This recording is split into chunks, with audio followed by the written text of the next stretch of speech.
cord to this computer. Hello, darling hearts. It's GAPS coach Emma here, back with another interview from the inimitable, the wonderful, the beautiful Jeannie De Angeles, aka also known as Low Ox Grandma from Instagram. Welcome, Jeannie. So lovely to see you. Thanks for joining me. Thanks for having me. We had a lovely chat a few months back, and over nearly 1,000 people have watched that video. So that's a lot of people we've got the message out to. I'm really happy about that. We were talking about oxalate overload, oxalate dumping, your 40-year hell, you just said to me. Probably more like 60 years. Crikey. I probably was suffering with it from the time I was a very small child, because when I think back on my life and I think about the struggles that I had, even with tremendous anxiety, right, as a small child, I believe that it's been a lifelong thing that I was unaware of. That wouldn't surprise me in the slightest, because I'm beginning to understand that I was high ox as a child, had hiccups all the time and spasms and constant, problems. And of course, we pass that on to our offspring. It's a bit like passing on your gut flora to your offspring and your genes to your offspring. I just found that out yesterday. I thought that, a baby is born with a full microbe, but someone said to me, if a mother takes antibiotics, the baby gets the mother's microbe minus whatever. This is the problem, Jeannie, with the microbiome. It's dwindling generation by generation by generation. That's why my grandmother, who had TB, I don't know what she was treated with, but she seemed like a, well lady. She seemed well, but I mean, she did like a drink or two. And I know that can damage your gut microbiome. And then my mama was on the birth control pill. I know that just hammers your gut microbiome. Really? She was on the birth control pill for many years in the 1960s because she was liberated, Right. And then, so I was born with a deficient microbiome, not really knowing, anything about it. And then my kids, so this is like fourth generation degrading of our most important asset, that we're living in symbiosis with these trillions and trillions and trillions of microorganisms that outnumber us at 10 to 1, that we live with happily in a kind of universe of you. And also, the other thing is that this I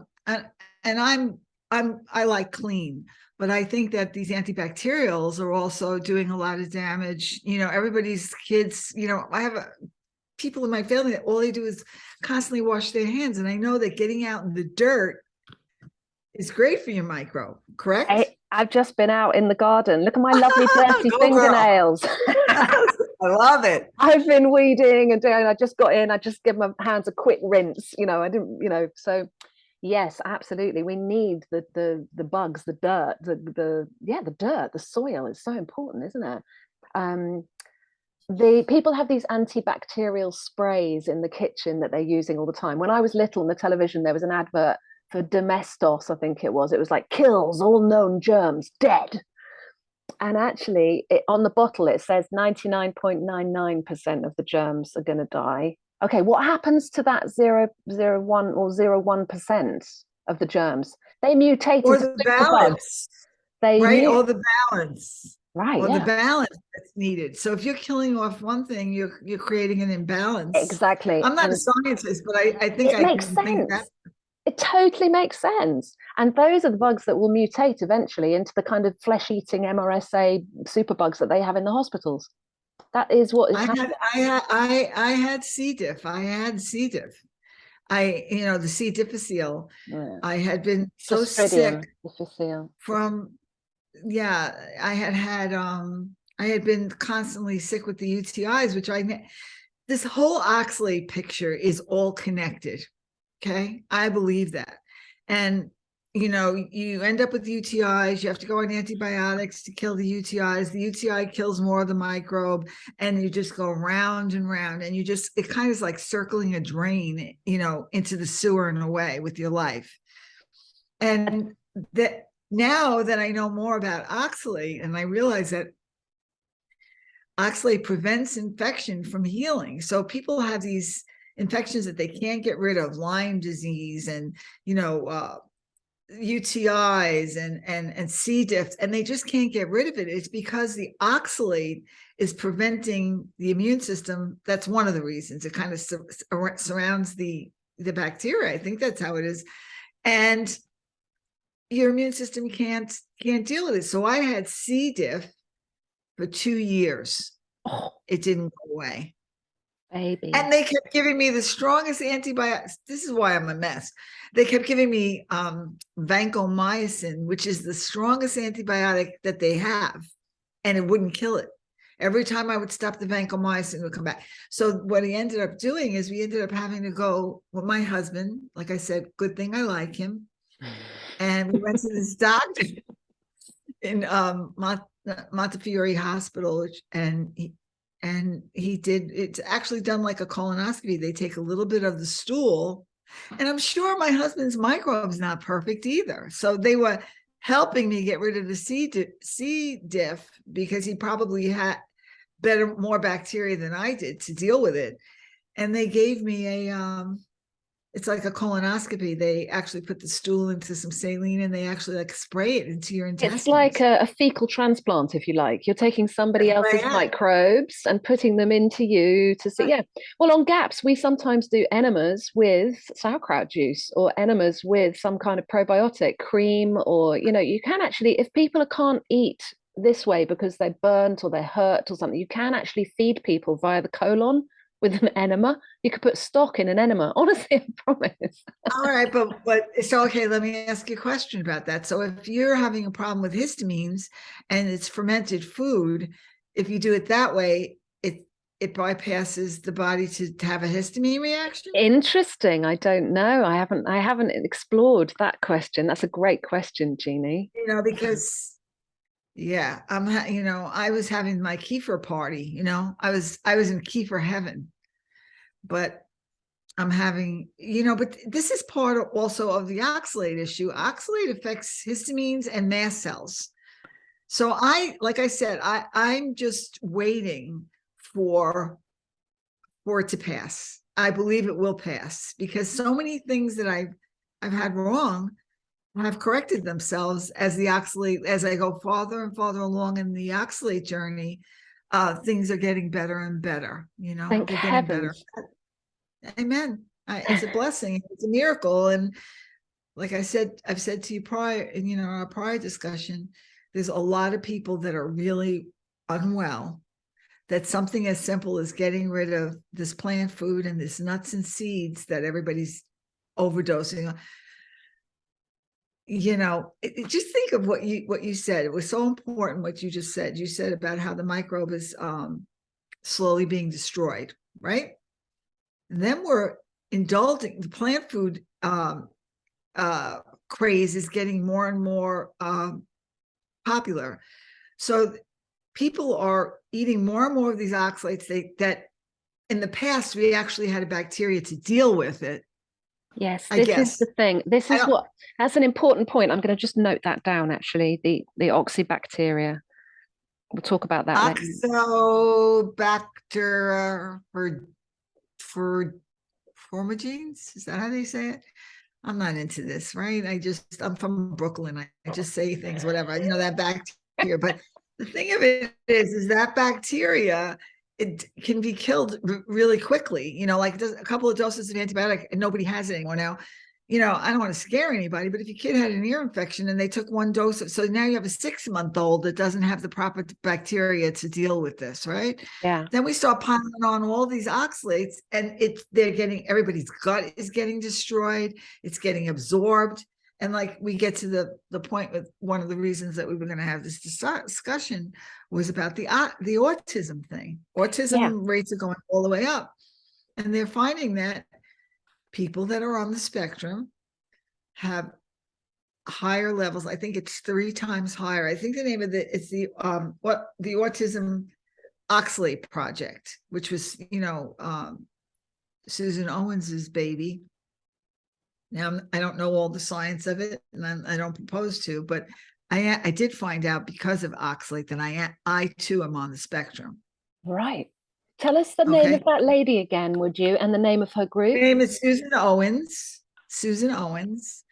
and she's, you know, she is the head or the founder of the Autism Oxalate Project. And the story goes like this. Oxalate Project. Autism Oxalate Project. Okay. She's a very smart lady. She's a wonderful person. And does she have the Facebook group that's called Trying Low Oxalates or Trying Low Oxalates? Yes. Yeah. Okay. Yes. Yeah. So she just, I don't know exactly why, but I think in the beginning she had a inclination that children with autism had a more of a problem with oxalate.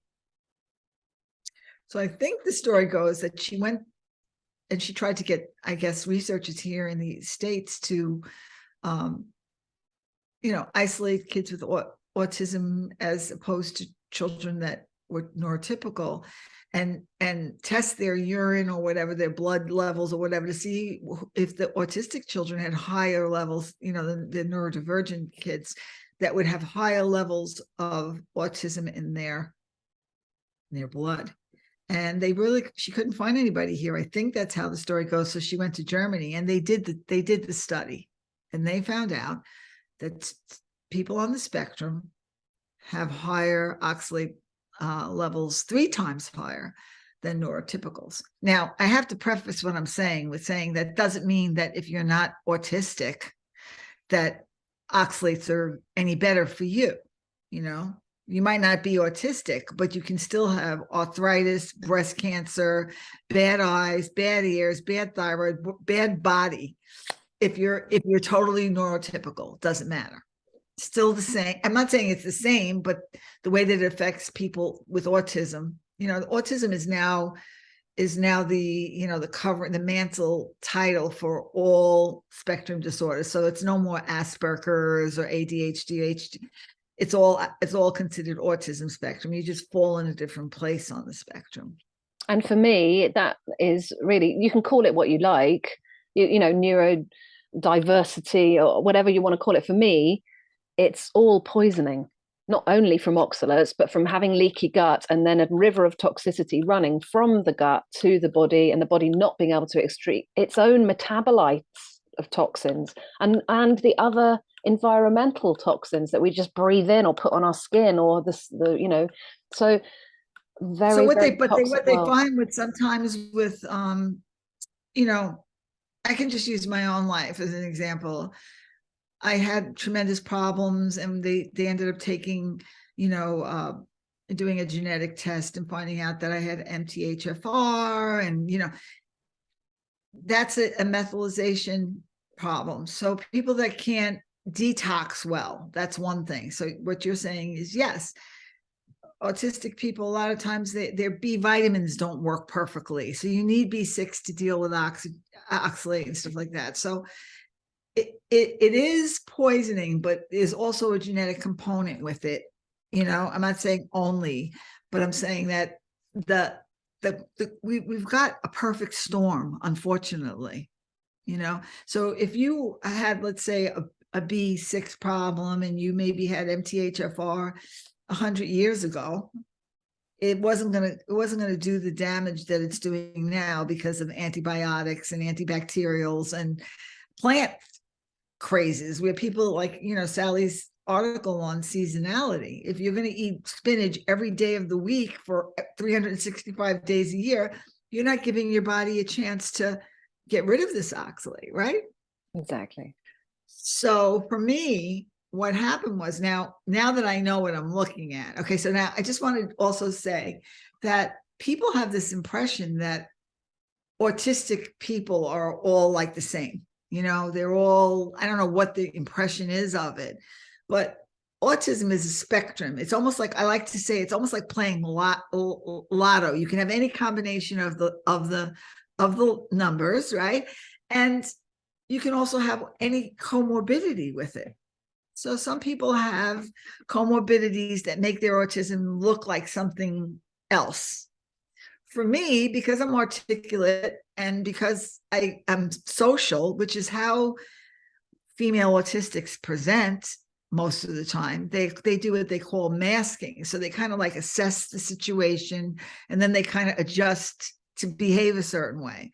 And because words, you know, like my grandson is also on the spectrum, and his thing is numbers, but he's not as social as I am. But I'm the opposite. Mine's words, and I'm more social because I'm female.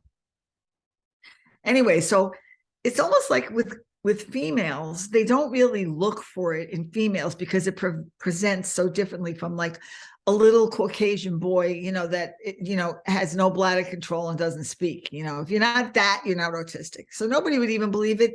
And sometimes even for yourself, you don't suspect it, right? Right. You just think you're, you know, for me, it was so funny now, honestly. You know, I look back at my life and all the questions I asked myself and all the problems I've had in relationships, even with this, you know, female autistics, males too, but female autistics, they have special interests. And it's like once they grab a hold of something and they get their teeth into something, there's no getting them off it. They learn everything they can about it, and it becomes everything that they talk about to the point ad nauseum where nobody wants to hear what they have to say anymore. Bit of an obsession, would you say? An obsession, but it can be used for the benefit. Like, so for me, I'm learning everything I can learn about oxalates. I have a way to go, but I mean, as far as the science is concerned, I don't have any clue. My husband's like, this is an ion, and this is a.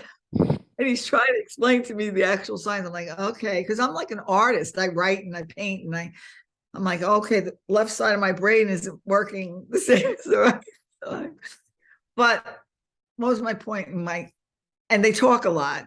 So the oxalate thing has become a special interest for me too. You know, I have like 3 special interests in my life.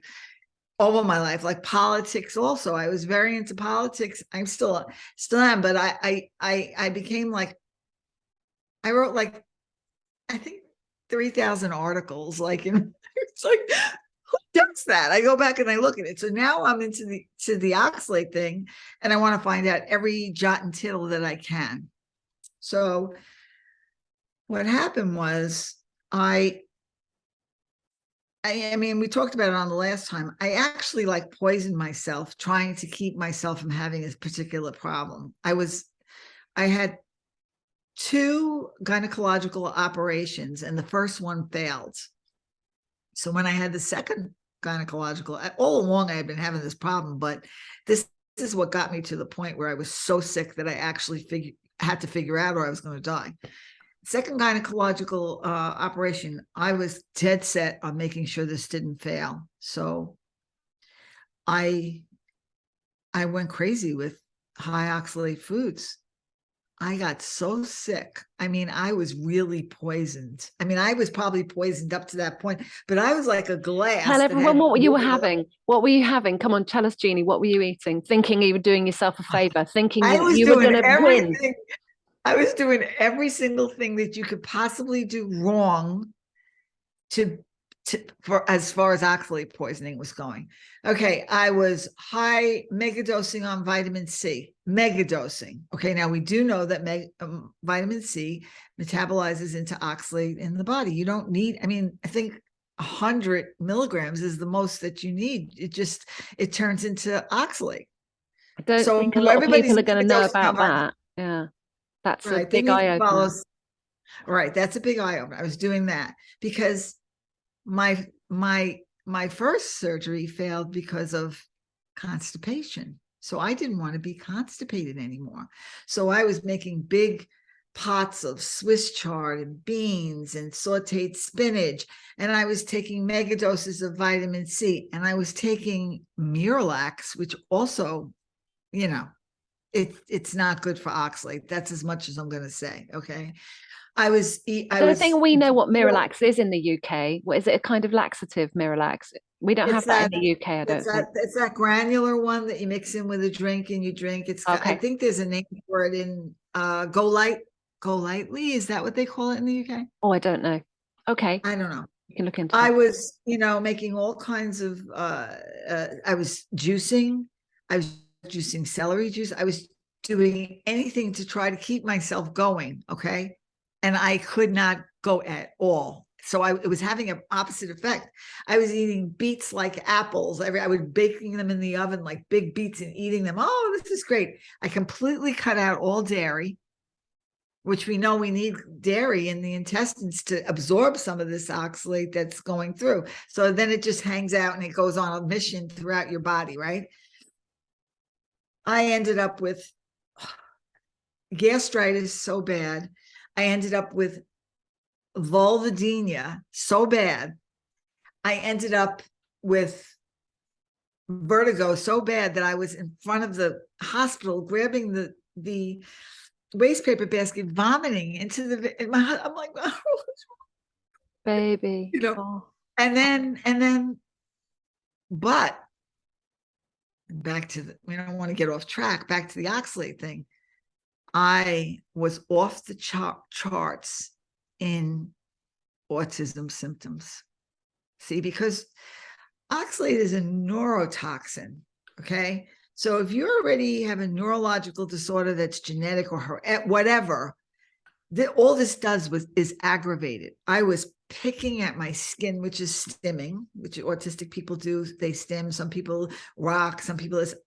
I was picking at my skin. I was crazy. If you think I talk a lot now, I was like crazy, like talking la la la la.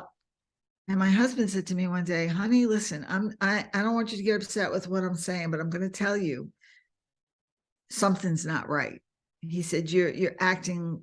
I was up all night staring at the window. I mean, it was a nightmare. I mean, I keep saying this. It was a nightmare. He said, I want you to go, because we have autism in our family. He said, I want you to go get diagnosis. I want to see if what I think I'm seeing is real.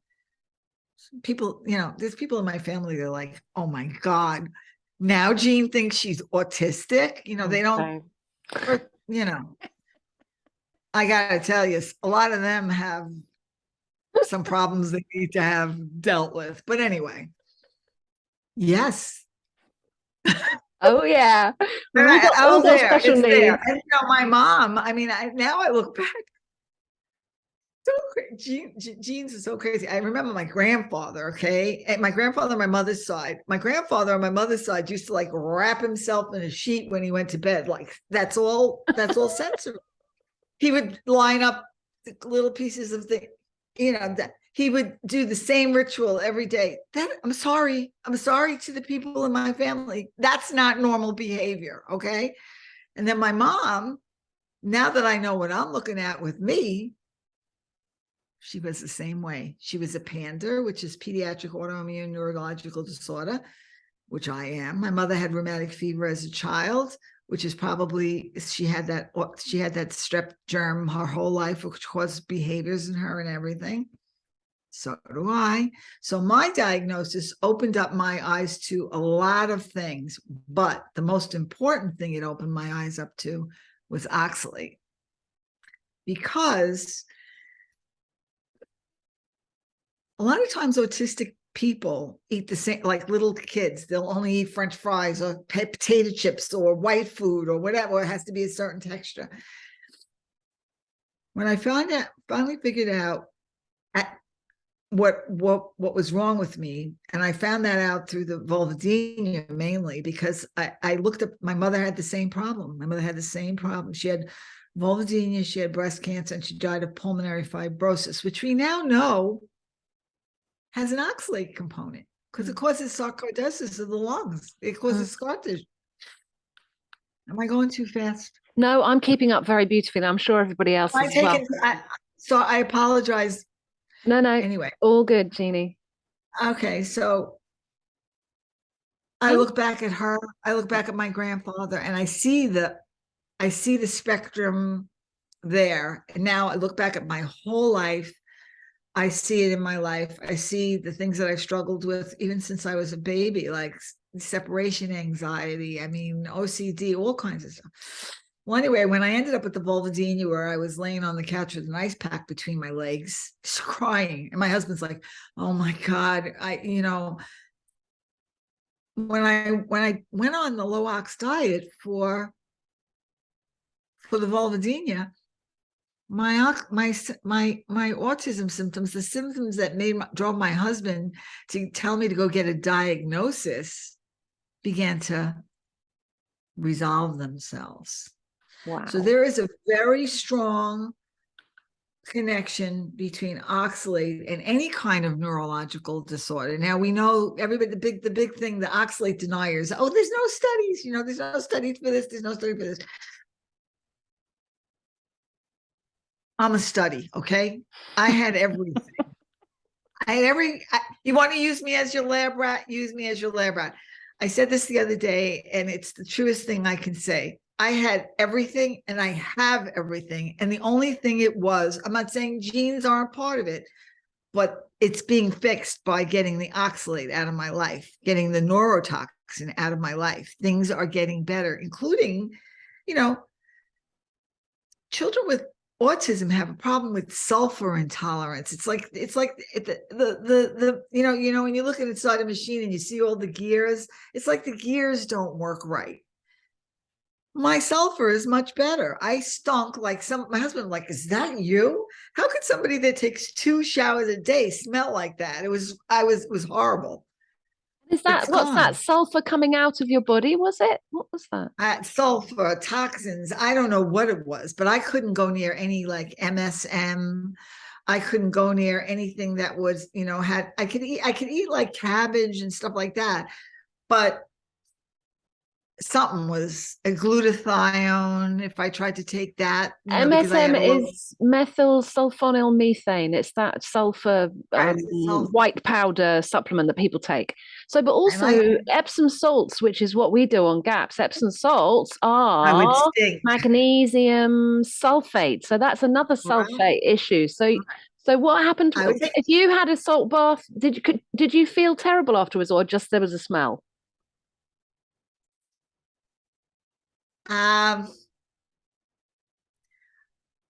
When you're wading your way out of feeling terrible in general, right. I don't know how to really articulate this perfectly, but it's like you don't know what the hell is making you feel how you feel. And so, maybe, I guess, but I do know that I smelt horrible enough from both my husband and my daughter to say to me, my husband's like, honey, oh my God. And he'd be like, you're a little, and I'd be like, I took 2 showers. I put apple cider vinegar into my own nothing. And I was like, oh my God. And I could smell myself, which is, anyway. Jeannie, crikey. I know. But, the thing of it is that like, I'm trying to keep like a checklist of how as the oxalate, I started my 3rd year in August. And listen, I'm going to be honest with you. Honestly, this isn't easy. It's not. I'd rather have a big bowl of pasta with a bunch of tomato sauce on top and a lump of ricotta on top of that. That's the way I like to eat. That's the way I was raised to eat. That's why I got in this much trouble. So my point in saying all of that is saying people in life just have to make a choice. Do you want to feel like crap and die a very painful death, rolling around somewhere with an ice pack between your legs, smelling like God knows what, and stimming, pulling your skin off because you have, or would you be willing to change your diet and actually be able to breathe and live and not feel, I have to just not get myself upset because I'm telling you, I felt so sick for so long. And I went through such torment as far as, emotionally, the spectrum issues, wherever I fall in that mess, not knowing what was wrong with me, feeling like I had the flu, having people that I care about in my life thinking I was a nut job when I was suffering so badly.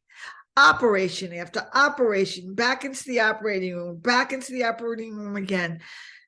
And it was just what I was eating. So simple.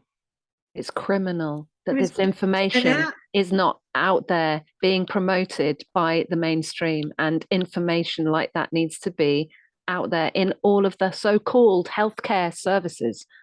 It's criminal. I have a wonderful doctor, and I've told this story before, and I'll tell it again. I just don't want to be redundant because who wants to listen to me go on and on? Anyway, it'll help so many people, Jeannie. It tries to help, but the thing of it is that I was so ill for so long. I had a reputation at my primary care doctor, who's taken care of me since I'm 26, of being like a little, you know, I wish I could go back and roll the tape and look at what I ate based on how I was behaving at any given time or feeling at any given time, because some days were worse than others. When I went back to her after a year off this stuff, and I had no lumps in my breast, I was actually coherent, you know, like where I could actually have a conversation without being like,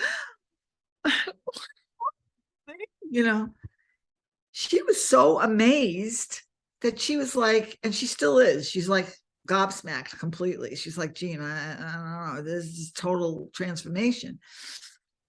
That she's watching some tapes of Sally Norton, and I'm sending her information and she's gobbling it up. I said to her, how many women come here with vulvodynia and they're in so much pain? Get rid of the spinach, please. Get rid of the spinach. Yeah. And she's like, I hear you. And she had, my doctor had breast cancer, I guess 10, 15 years ago. And I asked her, I said, well, what do you think about some of the research that I'm sending you about like breast cancer and oxalate? She goes, it's very convincing. Hello. So, yeah, man, crikey. You know, so, but my other sister, one of my other sisters, my whole family's got oxalate problems. And I'll tell you right now, when I saw you the other day with that little story that you put up about like, people don't want to hear it, shut up, you know, all of this kind of stuff. I felt so bad. I got tears in my eyes. I said to my husband, look at this. I said, Emma's going through this too. It's like and you know why that happens? It's because we try so hard to get well that when we actually hit on something that's making us well, they don't believe us. I know. And we just want to tell the world. We want to go, this has made me feel so much better. Everybody needs to know about this. And then people say, yeah, but that's you. This is me. And it's like, well, some rules apply across the board to everyone. Yeah, like poison. Yeah, like, that's what I'm saying. We're poisoned. Yeah. Like some people say, well, I don't have a problem with oxalate. First of all, if you talk to Sally, she'll tell you the biggest symptom of oxalate poisoning is no symptoms. And when it finally hits you, you're in so deep that you're getting hit with a tsunami of issues. Your gut's destroyed. You have migraines. You have tinnitus. You have floaters in your eyes. Your thyroid doesn't work. Your breasts are filled with lumps, male or female. Your gastrointestinal system you might as well just give it up. Okay. You can't poop. When you pee, you feel like you're peeing out pieces of glass. So congratulations, you had 20 years of no problems with oxalate, and now you do, because this stuff aggregates in your body. It doesn't go anywhere, especially if you're doing all the stuff that I was doing. No dairy, high plant. So let's just, before we close, Jeannie, let's just I don't get to talk for the rest of the afternoon. Oh, darn. It's good to get it off your chest, isn't it, though, eh? Like I said to my husband, you want to hear the thing that I did? And he's like,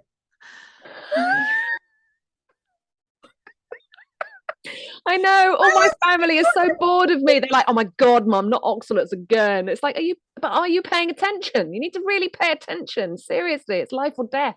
Seriously. But before we wrap up, I want to leave people with a grain of hope, you know, because it's harrowing, disturbing. Grain of hope is this, okay? The grain of hope is this. I am 3 years in and I've had miraculous improvement, miraculous in every area of my life. The spectrum symptoms are less. Are they perfect? No. Am I done yet? No. My thyroid is better. I have no lumps in my breast. I don't feel like I have the flu 24/7. I sleep better. I had terrible nightmares all my life and sleep paralysis. It's completely gone. Night terrors. Yeah, right. But the girls, the incontinence I had in my 50s was like, I told you the last time, it was like putting a dog bed, you know, the little pads that they put the dogs on to sleep on and they're all tufted. I used to have to walk around with that between my legs because I was wet. That is. Oh, Jeannie, I love you. Oh. Laugh. I mean, if I have to take a beach towel and stuff it in my pants to walk around, something's wrong. Yeah, right. Exactly. And yet they put these adverts on the telly going, older women, you need to wear pads because you're going to leak. It's just the way of the world. Yeah. You're getting old. Go to Zumba class in your diaper because, hey, you want to work out so you can be really sexy. This is the tragedy of, you know, this vulvodynia. I know the vulvodynia, you know, people are feeling like they can't be touched down there, which means their sex life has gone down the drain. And the doctors aren't saying go low ox, they're saying, oh, so sorry, it's called vulvodynia, there's nothing we can do.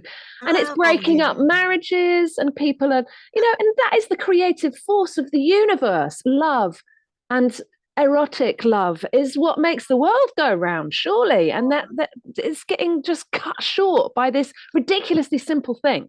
Become oxalate. And if you happen to be into sex and you want to have a baby, oxalate kind of destroys your ability to be fertile. Okay, check out Sally K. Norton at SK Norton on Instagram and take a look at the pictures of male fertility and how it affects that. So all these people that say they're not affected, I have no vulvodynia.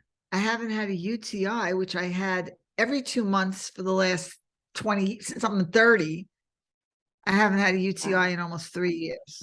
Okay, so there's a lot of hope, but it's going to take a commitment and an acknowledgement that the way that we've been living and what we've been told isn't necessarily true. Have some meat, have some fat, eat the fermented foods if you can tolerate them, have your kefir, repair your microbe, and have a life. Yeah. And live. I'm 68 years old. I haven't felt this good in 30 years. So if that's not hopeful, because if I can get better from this, from where I was in the fetal position, sucking my thumb with a diaper on, anybody can get better. Anybody. I gotta paint the word picture, right? Yeah. Right? Yeah. Oh yeah. And if you have a child who has spectrumy things going on, you know, people on the spectrum, they have yeast problems and they have this problem and they have that problem. You know, apparently the oxalate affects the iron levels in autistic children. Maybe if things were all balanced correctly, they wouldn't have the same symptoms. Susan Owens' project showed that children on the spectrum, their symptoms diminish when they go on a low ox diet. And I'm going to say it's going to determine how they live their life. Don't say my kid won't eat anything but potato chips. It just doesn't. Yeah. So that's how we can leave it. We can leave it. All people need to know is get off the grains because Sally's cookbook is grain-free, isn't it? She uses a little bit of white rice, you know, that she's the specialist on oxalates, but I'm a gut health specialist. I practice GAPS, gut and psychology syndrome. That's a protocol that's been going for 25 years. And yes, we do use some nuts, you know, but we can swap those out for things like coconut flour, or, you know, to do GAPS wearing oxalate goggles, you know, but through the lens of oxalate awareness, we can do GAPS, because GAPS is all about healing and sealing a leaky gut and getting toxins out and ultimately nourishing the body, which is all about high animal fats and good meat. You see, when the oxalate goes out, your body will detox. Yeah. Okay, it's key. I'm not working anymore with people just purely with GAPS. I'm doing GAPS with oxalate goggles now. That's it. I'm telling everyone about it, but they have to be ready to take it. I tell them straight away, no spinach, no sweet potatoes, no chocolate, no blah, blah, blah, blah. But the thing is, people, you need to tell people what they can have before you tell them what they can't have, or they just aren't going to bite, a lot of them. But I don't work with people who need convincing. I only work with people who already know they've got to make the changes, but they don't quite know what the changes are. And then if they want to know, yeah, go. Can I ask you a question? Since you've, you know, brought that oxalate level down, have you seen any changes yourself for yourself? Oh yeah, yeah. Migraines are a big thing with me. No migraines. I tell you what, fruitiness, as in, my libido's come back. Watch out, world. Watch out, world. I'm 54. Watch out, France. Yeah, here I come. Yeah, exactly. Here I come. Quite literally. I used to, when I was young, feeling fruity, loving everything and, getting it on and all that jazz. Had my kids. And then after that, I was like, I'm not keen, actually. Don't feel quite right. Just feeling a bit wizened and dried up and like not very, And since I've taken out the oxalates, I'm like, woo, wake up in the morning like, woohoo, feeling fruity. Come on, let's go. It's a great feeling, It's what makes because it impacts your hormones. So the thing, if it's attracted to your breasts and all this, I don't know how it affects your hormones, but it affects everything. I call it demonic. It's demonic. Yeah. It's from hell. Yeah. It kills your life in every possible way. So get rid of it. Exactly, get rid of it. And I also tell everyone that I'm about 5 years the other side of menopause. So, and I'm feeling pretty good on it, Went through menopause without any real trouble. And anyway, yeah. Jeannie De Angeles, low ox grandma. What a storyteller. What it's so refreshing to have such a real honest picture of what you've been through, and thank you for being so open with us. And I have nothing to hide. My whole goal, and even I don't really like, I mean, I'm not saying I don't like talking to you, I do, but I don't really feel comfortable being on podcasts and everything, but I just have a heart for people to be helped.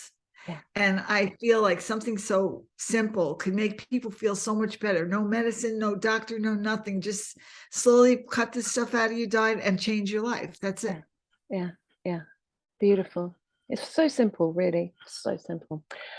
Okay, my darling heart, I've got an interview with Sally K. Norton in a couple of weeks' time, which I'm amazed I managed to get another interview before her book comes out at Christmas time, Toxic Superfoods. So I feel really lucky to have bagged that interview. So yeah, that will be coming soon, people. So watch out. Jeannie, I love you.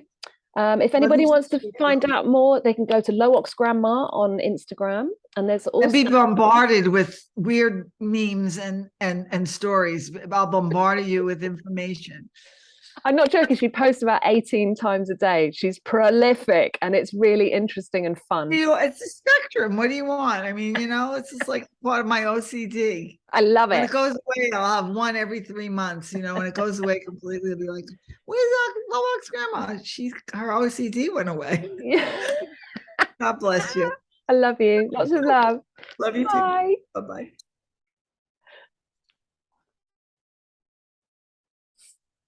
Stop recording.